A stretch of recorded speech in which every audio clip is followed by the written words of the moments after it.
Ce que vous entendez, ce sont les pleurs d'Elisa, une adolescente de 13 ans. Aujourd'hui, elle a eu presque 4 fois moins de likes que les autres jours. Si avant cette vidéo, vous avez eu une pub pour TikTok, c'est parce que TikTok pense qu'Elisa, c'est vous.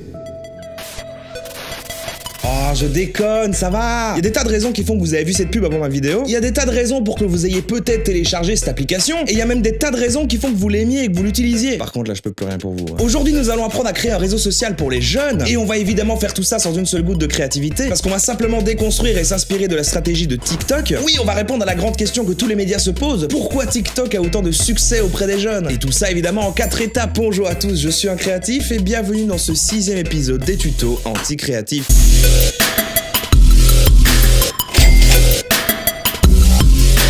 Alors oui, je sais, je parle beaucoup trop tard de TikTok, hein. Si, la vague est passée, ça va, je suis une merde. En plus, c'est vraiment pas dans mon habitude de faire des vidéos sur des sujets qui ont déjà été beaucoup abordés par d'autres youtubeurs. Mention spéciale pour la vidéo du roi des reins, hein, qui était tellement complète que j'ai failli abandonner la mienne. Mais après, je me suis dit qu'il était vraiment important d'en parler, qu'il fallait que j'expose mon avis.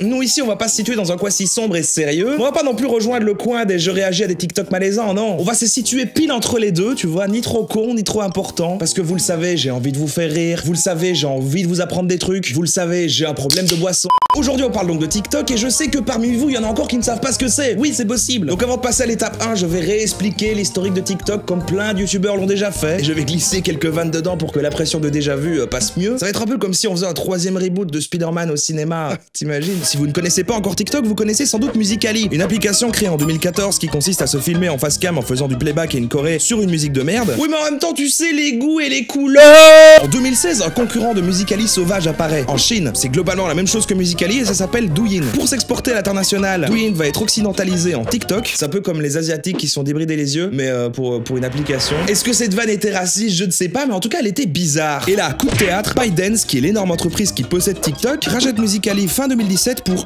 $1 milliard. Début 2018, TikTok devient l'application mobile la plus téléchargée devant Facebook, Instagram, Snapchat et YouTube. TikTok devient le réseau social avec la plus grande croissance tout pays confondu. En juin dernier, en moins de 2 ans d'existence, TikTok comptait déjà 500 millions d'utilisateurs actifs mensuels. Pour vous donner une idée, c'est la moitié des utilisateurs d'Instagram, à part qu'eux ont pris 8 putains d'années pour y arriver. L'été dernier, ByteDance décide de prendre TikTok comme ça et de le fusionner avec Musical.ly, de garder le nom TikTok et d'aspirer au passage tous les utilisateurs de Musical.ly dans TikTok, installant sa suprématie sur tous les ados et pré-ados du monde entier. Ok, donc pour arriver à reproduire le même exploit que TikTok, il faut qu'on analyse en profondeur sa stratégie marketing. Oui, c'est-à-dire qui cibler, comment interpeller, comment convaincre et comment fidéliser. Du coup, on passe à l'étape 1, oui.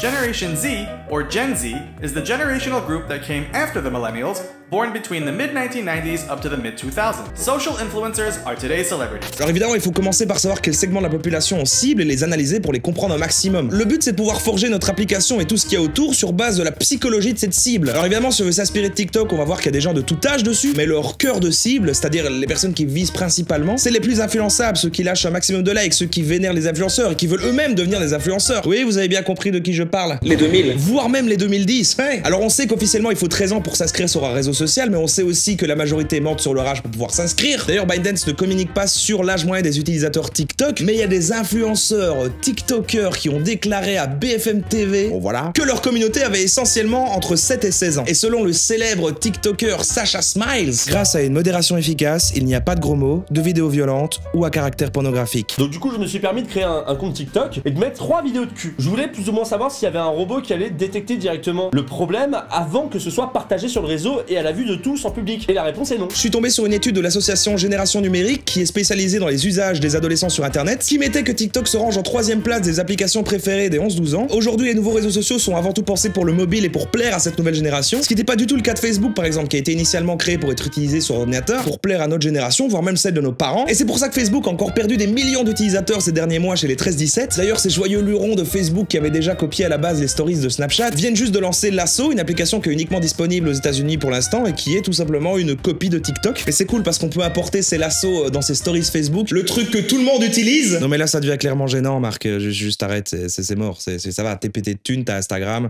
juste détends-toi, ok? I'm sorry. Mais cela dit, il a pas tort parce que si on veut faire comme TikTok, il faut prendre tout ce qui marche chez les 2000 dans les applications comme Instagram et Snapchat, mixer le tout et booster ça un maximum tout en supprimant tous les freins. Mais avant ça, maintenant qu'on sait qui on vise, il faut d'abord les interpeller. C'est parti pour l'étape 2, oui! C'est parti pour l'étape 2, oui! Quel connard.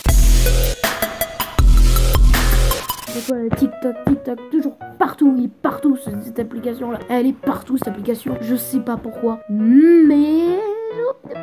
un câble. Et en plus c'est que des pubs pour ça, du coup en fait c'est chiant de se dire il y a un truc que t'aimes pas et il y a des pubs que pour ça. Il faut savoir que la fusion de Musical.ly et TikTok a transformé les icônes Musical.ly de tous les smartphones la possédant en icônes TikTok, ce qui a engendré un phénomène de « Ah c'est quoi, c'est nouveau ?» de la part de nos chères têtes blondes. Mais ça suffit pas pour faire réellement du bruit, là on touche que les utilisateurs acquis, ce qu'il faut c'est encore grossir. Oui, pour avoir le même succès de TikTok, il va vous falloir un maximum de thunes pour démarrer. Hein. Parce qu'on va devoir acheter tous les putains d'espaces publicitaires de tout le putain d'internet mon gars, et là tu vas me dire « Oui, mais un créatif, c'est pas bien de mettre autant de publicité, tu vois bien que ça saoule tout le monde ces publicités. » Et là je te répondrais, mais ta gueule, juste me parle même pas, dégage. On est sur une approche de communication de masse avec matraquage intensif sur le plus de personnes possible, avec quand même un focus sur l'âge évidemment, en essayant de toucher les plus jeunes. C'est normalement une manière de communiquer assez old school, surtout pour un réseau social, mais en fait dans ce cas-ci, c'est très malin. Oh ils sont malins les cons. En gros déjà avec tellement de budget, il y a tellement de publicité et tellement de gens qui les voient que ceux que ça saoule, on n'a même pas à s'en inquiéter en fait. Parce qu'on sait qu'une grande majorité influençable va finir par craquer et par télécharger l'application, bah oui. Et si l'application derrière elle est bien conçue et que notre cible elle apprécie dès la première utilisation, bah c'est totalement gagné. C'est un flux énorme de jeunes qui vont apprécier l'application d'un coup, bah ça va tout simplement créer un effet de mode. Et tout ce qui est à la mode pour notre cible, bah c'est super important. C'est un âge où on est en quête d'identité et de valorisation et l'approbation sociale c'est genre au centre de tout. C'est pour ça que j'étais un gros loser à cet âge-là. J'aurais pas été un ado à télécharger TikTok, je crois.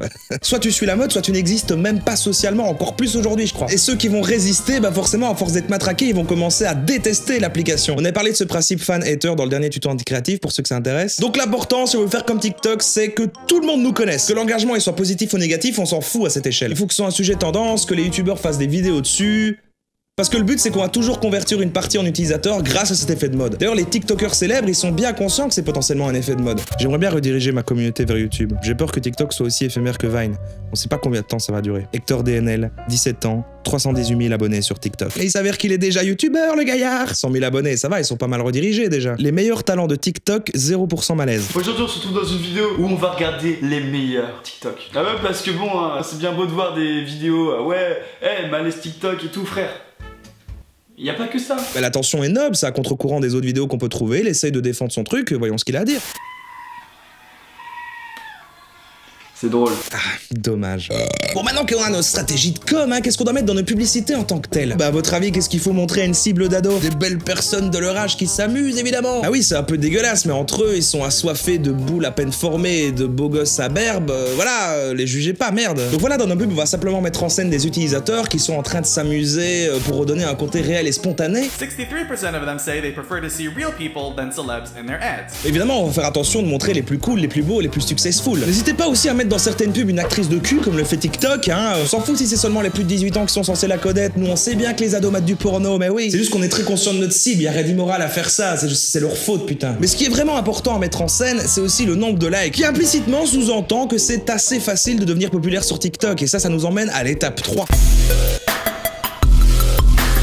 We know that engagement with social media releases a chemical called dopamine. Dopamine is the exact same chemical that makes us feel good when we smoke, when we drink, and when we gamble. In other words, it's highly addictive.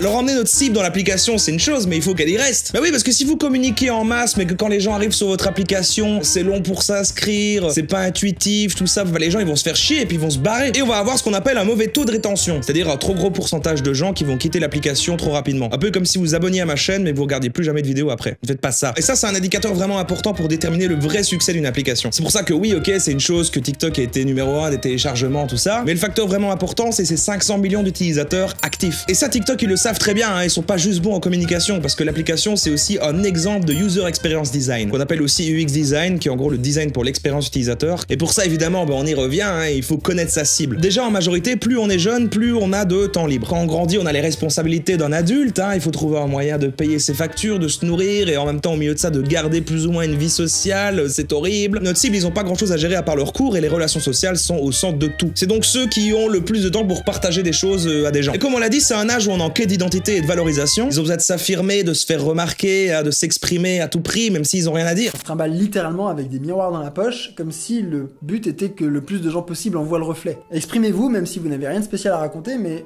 ce qui est important, c'est de s'exprimer. C'est pour ça que comme TikTok, il faut proposer un truc qui offre la possibilité de s'exprimer constamment, énormément, facilement et sans avoir quoi que ce soit à dire. Déjà, l'application est faite pour que créer un TikTok soit facile, rapide et uniquement amusant. Mais ça va bien plus loin que ça parce que l'application suggère ce qu'il faut faire pour réussir grâce à des hashtags associés à des challenges. Parce que oui, les challenges sont vraiment au centre de la dynamique de l'application. Je suis moche puis je suis beau, je monte toutes mes paires de chaussures, je dois prendre la pause à un moment précis. Le fonctionnement de l'algorithme de TikTok, il est plutôt classique. Plus un clip reçoit d'engagement, plus il va remonter dans le feed. Et le feed s'adapte au goût des viewers, c'est-à-dire que si vous likez beaucoup de shoes challenge, vous allez voir les shoes challenge avec le plus de likes au-dessus de votre feed, tout simplement. Avec ces informations, c'est facile de déterminer que pour réussir sur TikTok, il faut être constamment à l'affût et réagir le plus vite possible aux nouveaux challenges qui sont très fréquents. On est sur de la gamification qui rend le tout très addictif, évidemment, oui. Voici maintenant les témoignages poignants d'un TikToker star et d'une utilisatrice lambda. On gagne très vite en popularité quand on refait des challenges. Cyril Schreiner, 20 ans, 1,4 million de followers sur TikTok. Parfois j'invente,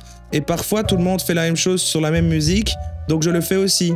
Lily, 11 ans, utilisatrice lambda. Yes, merci. C'est des vrais témoignages. Et pour vous illustrer la puissance du User Experience Design de TikTok, je vais vous partager ma propre expérience avec l'application. Voici tout ce que j'ai fait en 5 minutes. Sans aucune inscription, je suis arrivé sur le feed où j'ai découvert les meilleurs TikTok et j'ai su comprendre ce qu'il fallait faire. Ensuite, j'ai créé un compte en moins de 30 secondes. J'ai pris le hashtag du challenge populaire qui me plaisait le plus. J'ai pu choisir facilement ma musique parce qu'on me proposait les plus populaires. J'ai fait mon premier TikTok et j'avais déjà des idées parce que j'avais déjà regardé les autres. Et vraiment pas longtemps après, j'ai vu que des gens avaient vu mon TikTok, que j'avais des likes et que j'avais déjà gagné des abonnés. Et c'est ça qui est génial avec TikTok, c'est ce qu'on pourrait appeler l'illusion du choix. C'est-à-dire qu'on présente à l'utilisateur une application qui est absolument géniale et qui lui permet de faire 1 million de choses. En fait, il est complètement guidé dans un couloir du début à la fin sans même s'en rendre compte. On leur offre une fausse sensation de liberté avec un sentiment de puissance de manière à ce que la première expérience soit déjà géniale et qu'ils reviennent à coup sûr et qu'à force, ils deviennent dépendants de nous pour ces microdoses de dopamine. Vous devez créer votre application pour empêcher de réfléchir et stimuler la surproduction de contenu. Mais il reste un élément essentiel pour les fidéliser, c'est leur donner l'impression de faire partie d'une véritable communauté avec sa propre culture. Et ça nous emmène à l'étape 4, mon gars.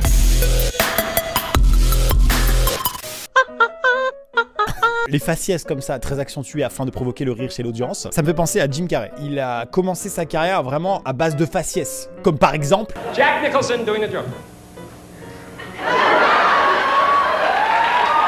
De la même manière qu'il y a un style Instagram et qu'il y avait un style Vine à l'époque, là on a clairement un style TikTok qui est dans la continuité de Musical.ly évidemment. Mais ici c'est vraiment poussé au maximum, c'est-à-dire que tout se ressemble de ouf. Même les TikTok qui sont un peu cool et créatifs, ils se ressemblent à mort entre eux. On a vraiment un style hyper identifiable avec ses accélérations, ses effets visuels, ses grimaces et cette agitation constante. Le fait d'être si guidé par l'application, ça fait qu'on se retrouve avec du contenu hyper formaté. C'est un peu comme si TikTok était un média et que tous les utilisateurs étaient des rédacteurs et que TikTok a posé une ligne éditoriale carrément. Je sais pas si tu vois le truc. Et c'est d'ailleurs pour ça qu'ils présentent des utilisateurs dans leur publicité, parce que c'est la meilleure façon de transmettre la philosophie et les valeurs de TikTok. Mais du coup, pourquoi est-ce que c'est important de créer une identité forte et un véritable univers autour de notre application? Parce que ça permet d'enfermer les utilisateurs dans une communauté avec ses propres références et ses propres cultures, ce qui va augmenter l'engagement évidemment. Ça peut se retrouver dans les musiques ou les répliques que propose TikTok. Leurs modèles sont souvent issus du monde de la musique ou du cinéma, et il n'y a rien de mieux pour un enfant que de se mettre dans les pas d'une personnalité célèbre. Cyril Di Palma, délégué général de Génération Numérique. Ou même carrément dans toute la discipline qui peut s'installer autour, tel un art martial. TikTok donne le sentiment à ses utilisateurs d'être des initiés, techniquement plus compétents, plus pointus. Ils aiment cultiver l'idée que leur challenge, leur humour visuel et gestuel leur appartiennent, qu'un non-initié ne pourrait pas les comprendre. Tu dois bouger ton téléphone en même temps que tu fais des gestes. C'est trop compliqué.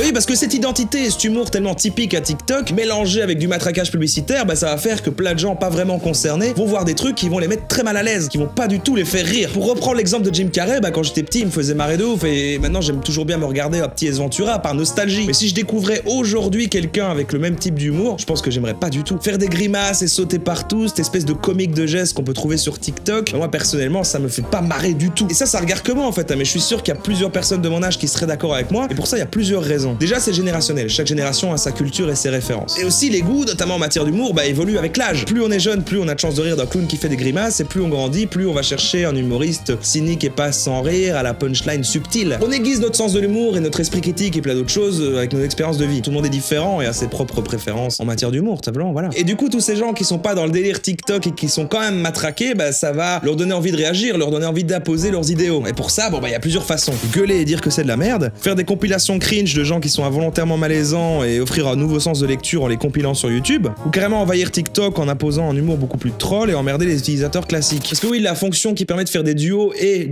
l'outil principal d'harcèlement sur TikTok, je pense, parce que oui, il y en a. Je trouve qu'il y a beaucoup de clash. Les gens qui ne sont pas dans les normes physiques sont souvent critiqués. Du coup, même les haters vont parler de votre application en faisant des compilations de vos utilisateurs moches, et ça c'est super, parce que du coup ce qu'on veut c'est surtout qu'on parle de nous. Alors maintenant récapitulons. Pour créer une application pour adolescents en manque d'attention, vous aurez besoin de bien connaître votre cible, comprendre comment pensent les ados, adopter un moyen pour l'interpeller qui lui correspond, être partout et imposer une mode indispensable à suivre, la convaincre avec un produit qui lui correspond, guider et automatiser la création de contenu, et fidéliser avec des valeurs qui lui correspondent, créer un univers qui leur est propre pour les enfermer et frustrer ceux qui n'y sont pas. Et voilà, vous avez maintenant toutes les cartes en main pour créer une application qui sera numéro 1 des téléchargements, dans le but de réduire en esclavage de jeunes adolescents avides d'approbation sociale. Félicitations. Et la thune dans tout ça, on n'a pas beaucoup parlé de thune aujourd'hui. Bah oui, parce que l'application elle est toujours en phase de conquête du public et il y a toujours aucun modèle économique qui est présenté. Et vu que tout est pas mal basé sur un effet de mode, il y a quand même pas mal de risques de faire tout ça pour rien au niveau de la rentabilité. Mais je suis sûr que ByteDance savent très bien ce qu'ils font. En plus Musical.ly il a quand même survécu 2 ans et s'il est mort c'est juste pour fusionner avec TikTok. Je m'inquiète pas trop pour eux. Bref, indéniablement en tant que produit, c'est une bonne application.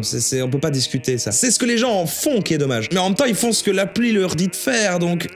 En vrai, il y a plein de contenus très cool et très créatifs sur TikTok, c'est juste qu'ils se ressemblent vachement l'un à l'autre. Et même que tous ceux que nous on trouve nuls et malaisants, bah ça plaît à une autre partie de la population. Alors, je pense que le mieux pour nous, si on n'aime pas TikTok, bah c'est simplement d'ignorer, hein, les pubs seront bientôt finis. Soit de créer des niches sur TikTok et d'aller imposer notre propre culture, mais sans emmerder forcément les autres utilisateurs. Genre moi, en réaction au trop plein de joie, de grimaces et d'agitation sur TikTok, j'ai créé mon compte déprimé sur TikTok, dans lequel je ne fais absolument rien. Et l'année prochaine, il y a Byte qui arrive, le nouveau Vine, par le co-créateur de Vine. Espérons juste que ce sera pas un TikTok bis, mais s'ils font bien leur taf, bah il y a beaucoup de chances que si. Je trouve qu'on est en train d'avancer vers 2 cultures du contenu totalement différentes, avec une frontière de plus en plus nette. En gros, on pourrait faire plusieurs bons TikTok sur le temps que dure cette vidéo, mais cette vidéo, il m'a fallu plusieurs journées pour la faire. Et d'ailleurs, entre le moment où j'ai eu l'idée de cette vidéo et au moment où elle sort, bah TikTok est devenu quasiment has-been. C'est déjà le cas pendant que je suis en train de tourner, alors j'imagine pas quand ma vidéo va sortir. Et je suis pas là pour mettre en avant le fait que c'est super cool de passer des heures et des heures à faire ces vidéos et tout ça. Non, pas du tout. Je veux dire, j'ai pas l'impression d'être celui qui prend les meilleures décisions dans cette histoire. Enfin, pourquoi prendre 1000 fois plus de temps pour 1000 fois moins de résultats? Ah oui, non, c'est vrai, pardon, je fais ça par passion. C'est vrai, j'oublie tout le temps. Mais en fait, c'est quoi que j'appelle résultat? Et c'est par passion de quoi? De faire de la création audiovisuelle ou d'avoir de l'approbation des gens que je ne connais pas pour me sentir exister? Oh la vache. Non mais rendez-vous compte 2 secondes quand même, parce que je suis en train de faire toute une vidéo où j'explique que je crois que je sais pourquoi toute une génération fait telle ou telle chose et tout ça, alors que je sais pas moi-même pourquoi moi je fais ce que je fais. Franchement c'était de la merde, cette vidéo elle mérite même pas un pouce bleu. Allez, c'était un créatif. Gros bisous.